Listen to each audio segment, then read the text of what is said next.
KFC के लोगों में एक खास किस्म की दाढ़ी और वेस्टर्न टाई में दिख रहा ये शख्स अपनी जिंदगी में एक ऐसे दौर से गुजर रहा था जिसमें इन्हें जानवरों को चारा खिलाने से लेकर टायर बेचने तक का काम करना पड़ता था।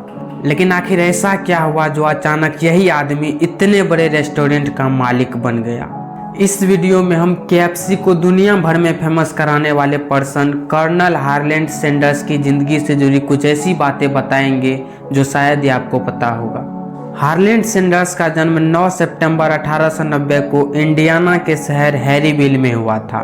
जब वो केवल 5 साल के थे तभी उसके पिता की मृत्यु हो गई थी, जिसके बाद उनकी मां दूसरे जगह जाकर काम करती थी और उन पैसों से अपना घर संभालती थी।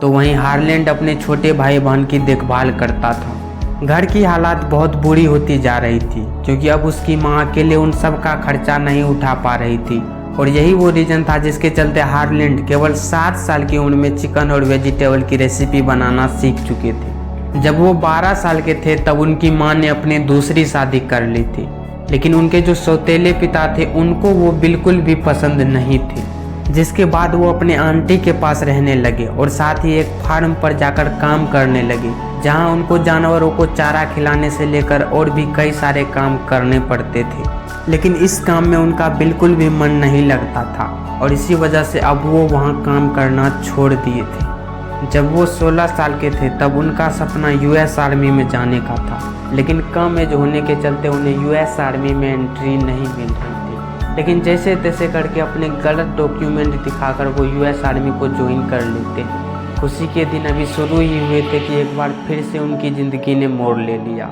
1 साल बाद जब उनकी एज 17 साल थी तब यूएस आर्मी वालों को उनके रियल एज का पता चल जाता है और उन्हें यूएस आर्मी से निकाल दिया जाता है।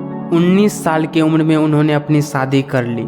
इसके बाद वो इंश्योरेंस से लेकर क्रेडिट कार्ड बेचने और लोगों के घरों में जाकर मजदूरी करना स्टार्ट कर दिए थे। अपने ज़िंदगी से परेशान हार्लैंड अब रेलवे में फोरमैन की नौकरी करने लगे, लेकिन वहाँ भी किसी वजह से उनको वो नौकरी भी छोड़नी पड़ी। उनको समझ नहीं आ रहा था कि अब क्या किया जाए। इतनी सारी प्रॉब्लम के होने के बावजूद अब उनकी वाइफ भी अपने बच्चों को लेकर उनसे अलग हो गई थी क्योंकि अब वो भी उनके करियर से परेशान हो गई थी। साल 1924 में Kentucky oil and gas agency के ओनर ने हार्लैंड को एक गैस एजेंसी चलाने का ऑफर दिया।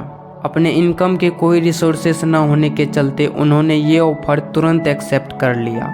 शुरुआत में इस स्टेशन की सेल बहुत ही कम थी, लेकिन उनके कस्टमर से अच्छे कनेक्शन के चलते इस स्टेशन की सेल कुछ ही दिनों बाद 3 टाइम्स बढ़ गई। उनकी ज़िंदगी अब एक बार फिर से रास्ते पर आ गई थी, लेकिन उनके लिए ये खुशी ज़्यादा दिन रहने वाली नहीं थी क्योंकि साल 1929 में अमेरिका सहित पूरी दुनिया इकोनॉमिक डिप्रेशन से गुजर रही थी और इसके चलते स्टेशन की सेल बहुत ही कम हो गई, जिसके बाद कंपनी ने उनसे यह स्टेशन वापस ले लिया।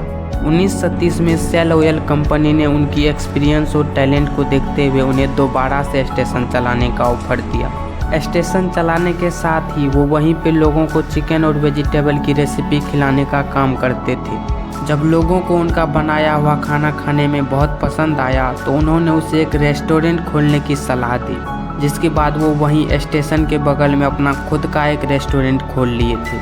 साथ ही उन्होंने चिकन बनाने के लिए एक स्पेशल पेस्ट भी तैयार की थी जिसमें करीब 11 जड़ी बूटियाँ और कुछ मसालों का मिश्रण था। सब अच्छा चल रहा था, लेकिन तब एक बार फिर से उन्हें कुछ कारणों की वजह से इस रेस्टोरेंट को भी बंद करना पड़ा। अब इतना कुछ होने के बाद उनको एक बात तो समझ आ चुकी थी कि अगर कोई चीज़ उसको अमीर बना सकती है तो वो है उसका फ्राइड चिकन।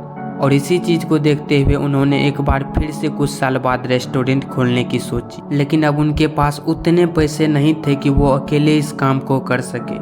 जिसके बाद उन्होंने कुछ लोगों को अपने साथ लिया और जैसे तैसे करके हाईवे के पास एक और रेस्टोरेंट ओपन किया। उनका ये रेस्टोरेंट भी अच्छा खासा चलने लगा था और एक दिन इसी रेस्टोरेंट पे केंटकी के गवर्नर खाना खाने आते हैं। उनको यहाँ की चिकन बहुत अच्छी लगती है और यही वो दिन था जब केंटकी के गवर्नर ने हार्लैंड सैंडर्स को कर्नल की उपाधि दी थी, जिसके बाद से हार्लैंड सैंडर्स का नाम बदलकर कर्नल हार्लैंड सैंडर्स हो गया था।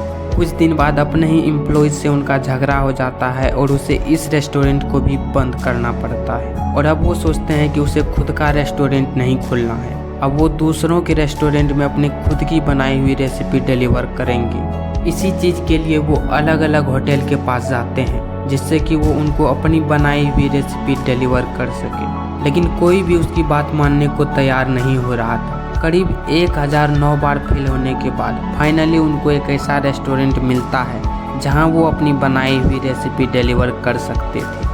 धीरे धीरे उनकी रेसिपी से उस रेस्टोरेंट की भी सेल बढ़ने लगी, जिसे देखकर बाकी रेस्टोरेंट वाले भी उनकी बनाई हुई रेसिपी को अपने रेस्टोरेंट में लाने लगे थे। अब धीरे धीरे KFC पूरी दुनिया में फेमस होने लगा था। साल 1963 में हार्लैंड सैंडर्स ने इस कंपनी को $2 मिलियन में बेच दिया था, लेकिन इस डील के तहत उन्होंने ये शर्त रखी थी कि KFC के लोगों पर हार्लैंड की ही तस्वीर होगी और खाने के टेस्ट में कोई भी कंप्रोमाइज नहीं किया जाएगा।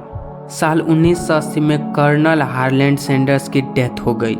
हालांकि अब वो इस दुनिया में तो नहीं है, लेकिन KFC के टॉप पर लगे उनका ये फोटो आज भी उनकी याद दिला देते हैं। उम्मीद है हमारी ये वीडियो भी आपको पसंद आई होगी। अगर हाँ तो कमेंट लिखे बिना जाना मत। बाकी मैं मिलता हूँ आपसे अपने अगले वीडियो में।